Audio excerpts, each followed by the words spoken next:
ओम साईं, स्वागत है आप सभी का हमारे YouTube channel home science with Sangeeta Singh में। तो कैसे हैं फ्रेंड्स आप लोग। तो आज मैं फिर से हाजिर हूँ बहुत ही कमाल के यूजफुल टिप्स लेके। हम हाउसवाइफ किचन में काम करते हैं, कुकिंग करते हैं, या बर्तन साफ करते हैं, या घर का और भी या घर का बहुत सारा ऐसा कुछ काम होता है जिसमें हमारा प्रॉब्लम क्रिएट होता है। तो इस प्रॉब्लम को दूर करने के लिए मैं बहुत ही बढ़िया सा टिप्स और ट्रिक्स लेकर हाजिर हूँ। तो उम्मीद करती हूँ इसमें से कोई भी टिप्स आपको ज़रूर पसंद आएगा। तो वीडियो पसंद आता है तो लाइक करिए, आप चैनल पर नए हैं तो प्लीज़ सब्सक्राइब कीजिए। तो चलिए बढ़ते हैं फर्स्ट टिप्स की तरफ। देखिए फर्स्ट टिप्स हमारा है इस तरह का क्रॉकरी के बर्तन को लेके। तो क्रॉकरी के बर्तन हो या शीशे के बर्तन हो, जब भी हम इस तरह से रखते हैं तो हमें डर रहता है कहीं टूट ना जाए, क्योंकि ये कॉस्टली भी आता है।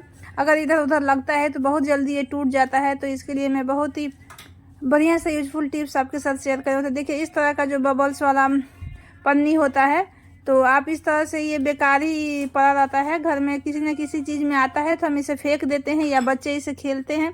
तो देखिए इसे आप कट करके इस तरह से एक एक करके लगा सकते हैं। अगर ये नहीं है तो आपके पास फोम है तो वो भी लगा सकते हैं। अगर आपके पास फोम भी नहीं है तो हमारे पास जो भी शॉपिंग कैरी बैग जो आती है उसे काट कर भी इस तरह से रख लेंगे तो ये हमारा टूटने का चांस नहीं रहेगा। तो आप इस तरह से शीशे का बर्तन, कांच का बर्तन या क्रॉकरी के बर्तन आप इस तरह से आराम से रख सकते हैं। तो इसे हम कहीं भी कैरी भी कर सकते हैं तो ये बिल्कुल नहीं टूटेगा। तो इस तरह से आप ज़रूर इस टिप्स को ट्राई करिएगा। तो चलिए बढ़ते हैं नेक्स्ट टिप्स की तरफ। नेक्स्ट टिप्स हमारा है इस तरह के ग्लास को लेके, या कोई भी एक साइज का स्टील का जो बर्तन है उसको लेके है। तो देखिए इस तरह से जब भी हम बर्तन धुलते हैं, ग्लास धुलते हैं, जो एक साइज का होता है, एक सेट का होता है, या कटोरी है तो या थाली है, ऐसे बहुत सारा ऐसा बर्तन है जो हम धुल लेते हैं और एक के ऊपर एक रख देते हैं तो सूख जाता है। उसके बाद वो निकलता नहीं है, बहुत उससे दिक्कत आती है। तो इसके लिए मैं बहुत ही छोटी सी टिप्स शेयर कर रही हूँ। तो देखिए आपको इस तरह से ले लेना है, ये कोई भी ऑयल ले लीजिए और इस तरह से ग्लास में लगा के उसे छोड़ दीजिए। थोड़ी देर के लिए आप उसे छोड़ दीजिए।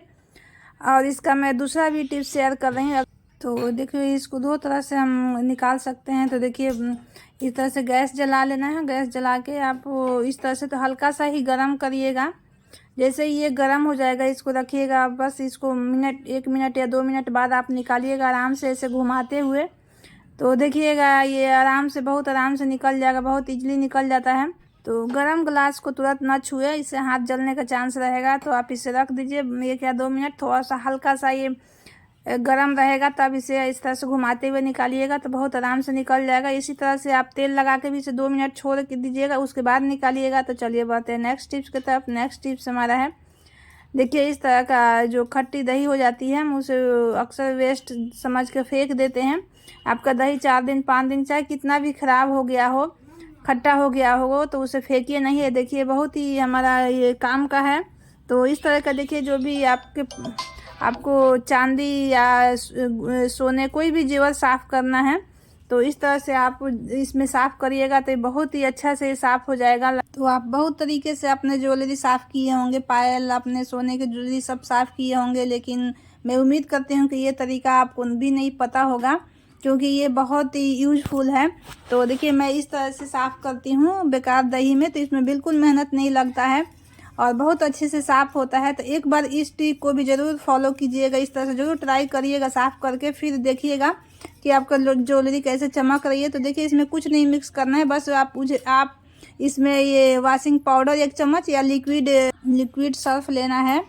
तो देखिए आपको ध्यान रखना है कि दही खट्टा होना चाहिए, जितना दही खट्टा रहेगा उतना ही ये साफ़ होगा। तो आप दही में इस तरह से सर्फ को अच्छे से मिक्स कर दीजिए और जितना ज्वेलरी आपको साफ़ करना है तो आप उसे अच्छे से डीप करके रख दीजिए।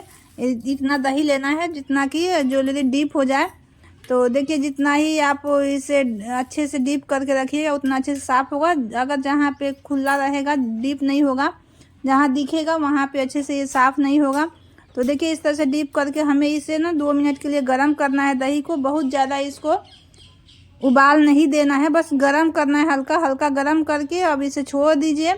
तो आप 2 घंटे बाद साफ़ करिए या 2 दिन 3 दिन, मतलब जब आपको एक दिन जब टाइम मिले तब आप इसको साफ़ कर सकते हैं, इसमें कोई दिक्कत नहीं आएगा।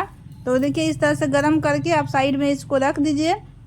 अगर आपको गोल्ड की ज्वेलरी साफ़ करना है तो ध्यान रखिएगा इसमें हल्दी डाल दीजिएगा तो उसमें गोल्ड की ज्वेलरी में बहुत अच्छा साइन आता है। तो देखिए अब इसे निकाल लेना है।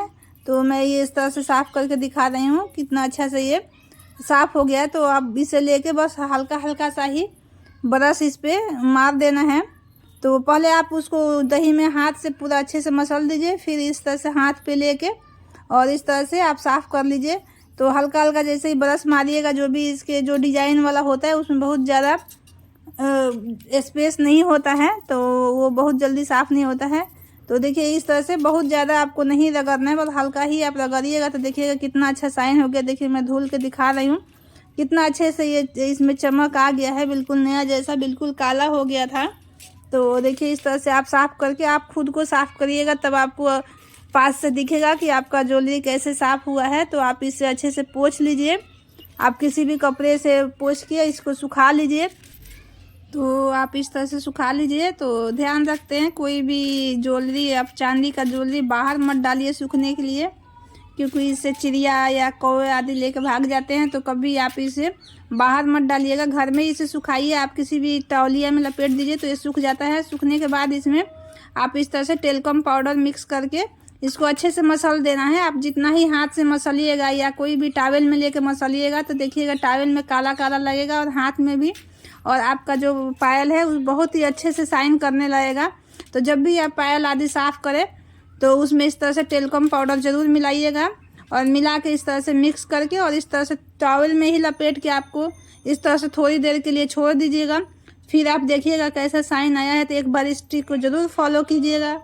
तो आप अपने पायल को एक बार दही में ज़रूर साफ़ करिए। तो चलिए बढ़ते हैं नेक्स्ट टिप्स की तरफ। देखिए नेक्स्ट टिप्स हमारा है सिंक को लेके। देखिए तो बर्तन धुलने के बाद हम सिंक भी साफ़ करते हैं, लेकिन उतना साइन नहीं आता है जैसे सिंक नया लगता है।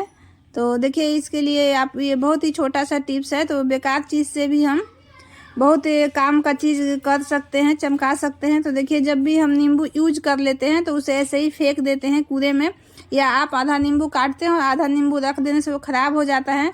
तो उस नींबू को टुकड़ा ले लीजिए, उस पर थोड़ा सा 1 चम्मच नमक डाल के और इस तरह से सारे सिंक में आप बस मुश्किल से 1 मिनट नहीं लगेगा, आप इस तरह से एक बार बस घुमा देना है। तो देखिएगा जब भी आप नींबू यूज़ करिए तो उसे आप फेंकने से पहले इस तरह से अपने सिंक में घुमा दीजिए। फिर देखिएगा सिंक बिल्कुल नया जैसा साइन होगा आपका, बिल्कुल चमकेगा, बिल्कुल शीशे जैसा, उसमें चेहरा भी दिखाई देगा। तो इस तरह से आप अपने नल और ये सिंक को खूब अच्छे से साफ़ कर लीजिए। तो जब भी आप नींबू ऐसे यूज करिए तो उसे फेंक मत दीजिए ऐसे ही बेकार डस्टबिन में। तो देखिए मैं अब धुल के दिखा रहा हूँ कितना अच्छा से साइन हो गया। तो आप अपने सिंक को इस तरह से आप सिंक को भी इस तरह से आप साफ़ कर सकते हैं बेकार नींबू से। अगर नींबू सड़ जाता है तो हम ऐसे ही ख़राब समझ के फेंक देते हैं, तो इसे आप अपने टैब और ये सिंक और वॉश बेसिन को अच्छे से तो साफ़ कर सकते हैं। तो आज के लिए बस इतना ही, मिलते हैं अगले वीडियो।